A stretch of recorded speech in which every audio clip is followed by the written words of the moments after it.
మీ business ఏదైనా మీ ఊర్లో promotion చేయాలంటే అది సుమన్ టీవీతోనే సాధ్యం. ఇప్పుడే సంప్రదించండి. హాయ్ నమస్తే, welcome to Suman TV digital network. నేను మీ బ్రహ్మేంద్ర. మనం ప్రస్తుతం పశ్చిమ గోదావరి జిల్లా భీమవరంలో ఆర్టీఓ ఆఫీస్లో జిల్లా స్థాయి అధికారి ఉమామహేశ్వర గారు ఆర్టీఓ ఆఫీసర్ గారు ఉన్నారు మనతో. అసలు ఇప్పుడు ప్రస్తుతం కాలేజీలు అలాగే స్కూళ్ళు కూడా ఓపెన్ అవ్వడం జరిగింది. ఈ స్కూల్ బస్సులు ఏ విధంగా పిల్లలకు కూడా వీళ్ళు ఇచ్చే సజెషన్స్ ఏ విధంగా ఉంటున్నాయి, ఆ బస్సులకి ఎటువంటి పర్మిషన్స్ ఉంటున్నాయో సార్ని అడిగి తెలుసుకుందాం. సార్ నమస్తే అండి. ఇప్పుడు ఆల్రెడీ స్కూల్స్ అన్నీ రీఓపెన్ అయినాయి. ఇప్పుడు బస్సులకి ఏ విధంగా పర్మిషన్ ఇస్తున్నారు? అంటే కొంత లిమిట్ లేకుండా కూడా బస్సు ప్రయాణాలు జరుగుతున్నాయి, పిల్లలకి ఇబ్బంది కలుగుతుంది. మీరు ఏం సజెషన్ ఇస్తుంది? మన జిల్లాలో దాదాపు 1300 బస్సులు, స్కూల్ బస్సులు కానీ కాలేజీ బస్సులు కానీ తిరుగుతూ ఉన్నాయి. అన్ని బస్సులు తరోగా చెక్ చేసి వాటికి ఫిట్నెస్ సర్టిఫికేట్ ఇవ్వడం జరిగింది. వాటిలో ఎలాంటి ప్రాబ్లమ్స్ ఉన్నా సరే ఫిట్నెస్ నిరాకరించడం జరిగింది. అలా నిరాకరించిన బళ్ళు ఇంకా 100 బళ్ళు దాకా ఉన్నాయి. అవి కూడా ప్రస్తుతం రిపేర్ స్టేజ్లో ఉన్నవి.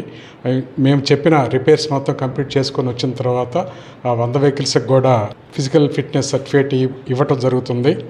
ముఖ్యంగా ఈ స్కూల్ చిల్డ్రన్ తీసుకెళ్లే వెహికల్స్ మీద కాన్సన్ట్రేషన్ ఎక్కువ ఉంటుందండి. ఎందుకంటే కాలేజీకి వెళ్ళే బస్సులో పిల్లలు కూడా కొంచెం పెద్దగా ఉంటారు కాబట్టి వాళ్ళకి కొంచెం గొప్ప అవగాహన ఉంటుంది కాబట్టి వాటికన్నా స్కూల్స్ ఎస్పెషల్లీ చిన్న పిల్లల్ని తీసుకెళ్ళే first class, second class, 5th class లోపు తీసుకెళ్లే బస్సుల మీద ఎక్కువ కాన్సన్ట్రేట్ చేస్తాము. ఎందుకంటే ఆ పిల్లలకి తెలిసి తెలియక ఏదైనా చిన్న ఇన్సిడెంట్ జరిగినా సరే ప్రమాదం జరిగే ఛాన్సెస్ ఉంటుంది. కాబట్టే ఆ బస్సుల మీద మాత్రం తప్పనిసరిగా మా పర్యవేక్షణ ఉంటుంది. ఎందుకంటే ప్రతి బస్సులో ఎక్కేటప్పుడు కానీ దిగేటప్పుడు కానీ ఆ బస్సులో అటెండర్ ఉండాలండి. ఎందుకంటే పిల్లల్ని ఎక్కించడం కానీ దించడం కానీ జరిగిన తర్వాతే బస్సు బయలుదేరాలి. ఎందుకంటే ఇంతకుముందు కొన్ని ఇన్సిడెంట్లు కూడా బస్సు సరిగా చూసుకోకుండా వెనక, అంటే ఇక్కడ కాదండి వేరే చోట కూడా వెనక టైర్ల మీద, వెనక టైర్ల కింద పిల్లలు పడి చనిపోయే సందర్భాలు ఉన్నాయి. కాబట్టి అందరికీ స్ట్రిక్ట్గా ఇన్స్ట్రక్షన్ ఇవ్వడం జరిగింది. కంపల్సరీగా ప్రతి బస్సులో అటెండర్ ఉండాలి. అటెండరు పిల్లల్ని ఎక్కించేటప్పుడు కానీ దించేటప్పుడు కానీ చాలా జాగ్రత్తగా దించేసిన తర్వాత సిగ్నల్ ఇచ్చిన తర్వాతే డ్రైవర్ బస్సును బయలుదేరించాలి. అలాగే ఈ బస్సులకు ఏంటంటే డ్రైవర్కి కూడా హెవీ లైసెన్స్ ఉండాలి. హెవీ లైసెన్స్ మీద 5 years ఎక్స్పీరియన్స్ ఉన్న వాళ్ళనే తీసుకోవటం జరుగుతుంది. 5 years ఎక్స్పీరియన్స్ తక్కువ ఉన్నవాడు బస్సు వాహనాన్ని, అదే పాఠశాల వాహనాన్ని నడపడానికి వాళ్ళకి అర్హత లేదనమాట. అలాగే 60 సంవత్సరాలు దాటిన వాళ్ళు కూడా ఈ ఎడ్యుకేషనల్ ఇన్స్టిట్యూషన్ బస్సులను నడపడానికి లేదన్నమాట. అలాగే వాళ్ళు కూడా స్కూల్ మేనేజ్మెంట్లు కూడా ఎవ్రీ ఇయర్ వాళ్ళ దగ్గర ఉన్న డ్రైవర్లకి అందరికీ మెడికల్ టెస్ట్ చేయించాలి. అవి కూడా వాళ్ళు కంపల్సరీ బీపీ, షుగర్, ఎస్పెషల్లీ కంటి చూపు. ఎందుకంటే మేము రోడ్ సేఫ్టీ వీక్ కండక్ట్ చేసేటప్పుడు కూడా మేము ప్రత్యేకంగా ఈ డ్రైవర్ల గురించి, పాఠశాల డ్రైవర్ల గురించే ఎక్కువ క్లాసెస్ పెట్టడం జరుగుతుంది. అలాగే వాళ్ళకి ఐ క్యాంప్స్ కూడా కండక్ట్ చేయడం జరుగుతుంది. అలాగే ఇప్పుడున్న కాలేజీ బస్సులు కానీ స్కూల్ వదిలిన వెంటనే చాలా డ్రైవర్స్ కూడా లిమిట్ పాటించకుండా చాలా హై స్పీడ్లో కూడా డ్రైవింగ్ చేయడం, చాలా చోట్ల యాక్సిడెంట్లు కూడా, ఇన్సిడెంట్లు ఈ మధ్యకాలంలో కూడా జరగడం కూడా జరిగింది. మీరు దీన్ని ఏ విధంగా అరికడతారు? ఎందుకంటే స్కూల్ బస్సులన్నిటికీ స్పీడ్ కంట్రోల్ డివైస్లు అన్నీ ఫిట్ చేసే ఉంటాయండి. ఏ బస్సు అయినా సరే 60 కిలోమీటర్లు దాటి వెళ్ళటానికి లేదు. అలాగే ఇలాంటి కేసులు ఏమన్నా సరే మేము డెఫినెట్గా వాటి మీద చర్యలు తీసుకుంటాము. కొంతమంది డ్రైవర్ల వల్ల కొన్ని ఇబ్బందులు జరుగుతూ ఉంటాయి. వాళ్ళని ప్రత్యేకంగా పిలిపించి వాళ్ళ మీద కూడా చర్యలు తీసుకుంటున్నాము. వాళ్ళ మీద కూడా కేసులు రాయటం జరుగుతుంది. అలాగే స్టూడెంట్స్ కూడా హెవీగా కూడా, అంటే కొన్ని స్కూల్స్లో బస్సులు తక్కువ ఉండటంతో విద్యార్థులు ఎక్కువగా ఉండటంతో ఆ బస్సులో కూడా హెవీ లోడ్ అది పెడుతున్నట్టుగా కూడా తెలుస్తుంది. ఎట్టి పరిస్థితుల్లో కూడా సీటుకు మించి ఎట్టి పరిస్థితుల్లో కూడా విద్యార్థులు ఎక్కించుకోకూడదు. ఏదైనా ప్రాబ్లం జరిగినప్పుడు ఎక్కించుకున్నా సరే లిమిటెడ్గా ఎక్కించుకొని పిల్లలకి ఇబ్బంది లేకుండా తీసుకెళ్ళాలి. అలాగే ఓవర్లోడ్ కేసులు ఎట్టి పరిస్థితుల్లో కూడా అనుమతించడం జరగదు. మేము దీని మీద కొన్ని కేసులు కూడా రాయటం జరిగింది. ఈ కేసులు రాయటం అనేది నిరంతరం కొనసాగే ప్రక్రియ. అలాగే ఇప్పుడు కొన్ని ప్రైవేట్ స్కూల్స్, చిన్న స్కూల్స్లో వాళ్ళకి బస్సులకి కొంత సామర్థ్యత లేకపోవడం, వాళ్ళ ఆటోల్ని నడిపించడం కూడా జరుగుతుంది. దీనికి మీ పర్మిషన్ ఉండాలా? ఆటో రిక్షాకి మా పర్మిషన్ ఏం అక్కర్లేదు. కానీ వాళ్ళు విద్యార్థుల్ని 6 కన్నా ఎక్కువ మందిని ఎక్కించుకోకూడదు. అలాగే పక్కకి పిల్లలు ఎట్టి పరిస్థితుల్లోనూ వాళ్ళ సేఫ్టీ గురించి వాళ్ళు వెనక డోర్ ఓపెన్ చేసి కూడా ఎక్కించుకోకూడదు.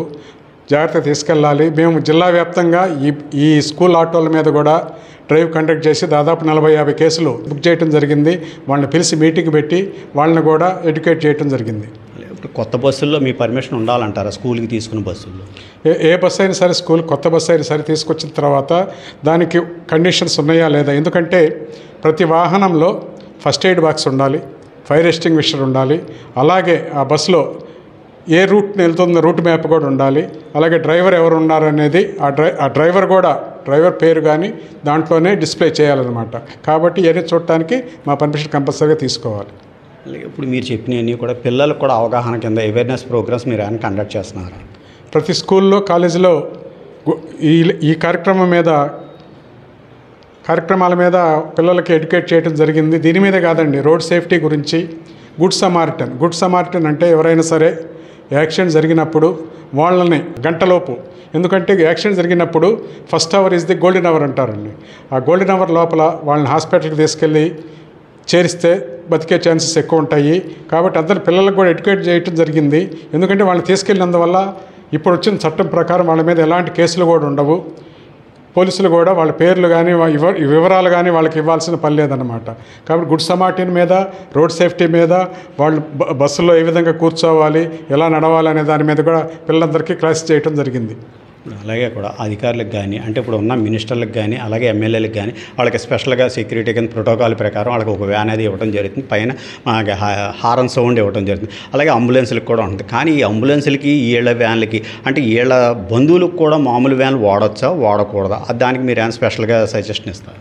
ఎవరు వాడటానికి లేదండి, సైరన్ అనేది ఎవరు వాడటానికి లేదు. ఓన్లీ సీఎం, గవర్నరు అలాంటి వాళ్ళు వచ్చినప్పుడు వాళ్ళ సేఫ్టీ గురించి ఏదన్నా వాళ్ళు కాన్వాయ్లో వెహికల్స్ వాడచ్చు. కానీ పర్సనల్గా వెళ్ళేటప్పుడు ఎవరు సరే ఈ సైరన్లు అనేది, అంబులెన్స్ కూడా పేషెంట్ తీసుకెళ్ళేటప్పుడే సైరన్ వేయాలి.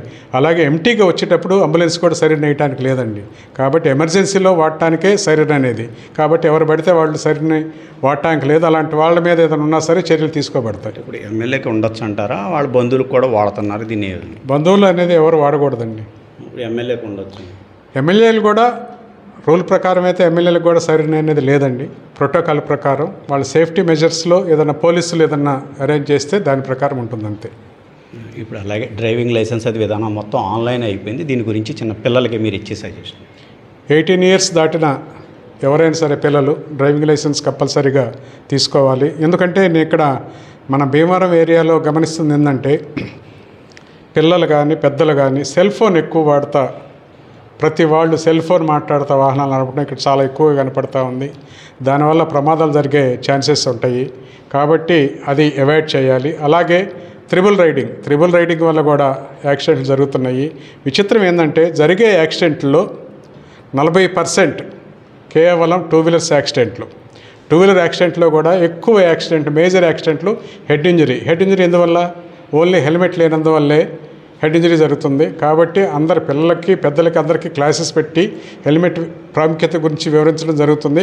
కాబట్టి ప్రతి వాళ్ళు హెల్మెట్ కంపల్సరీగా వాడాలి. అలాగే లైసెన్స్ లేకుండా ఎట్టి పరిస్థితుల్లో వాహనం నడపకూడదు. ఇది జిల్లా శాఖ అధికారి ఆర్టీఓ గారు ఉమామహేశ్వర గారు తెలియజేస్తుంది. ప్రతి ఒక్కరూ కూడా ఇలాగే సేఫ్టీ మెజర్మెంట్స్ అన్నీ కూడా పాటించాలని, స్టూడెంట్స్ అందరికీ కూడా ఈ బస్సులు ఉన్న కాలేజీలకి అన్నిటికీ కూడా ఫుల్ ఇన్స్ట్రక్షన్స్తో మేము బస్సులు నడుపుతున్నాము అని వాళ్ళకి ఎటువంటి ఇబ్బంది లేకుండా చూసినాం. అలాగే స్కూళ్ళు, అలాగే కాలేజీలకి అన్ని విధాలుగా మేము అందరం ఆఫీసులతో వాళ్ళకి అవేర్నెస్ ప్రోగ్రామ్స్ కూడా కలెక్ట్ చేస్తున్నామని, ప్రతి ఒక్కళ్ళు కూడా 18 years దాటిన తర్వాత డ్రైవింగ్ లైసెన్స్లే తప్పనిసరిగా తీసుకుని దీని సేఫ్టీ మెజర్మెంట్స్ అన్నీ కూడా పాటించాలని తెలియజేస్తున్నారు. కెమెరామెన్ బాబీతో Brahmendra, Suman TV. Please subscribe Suman TV.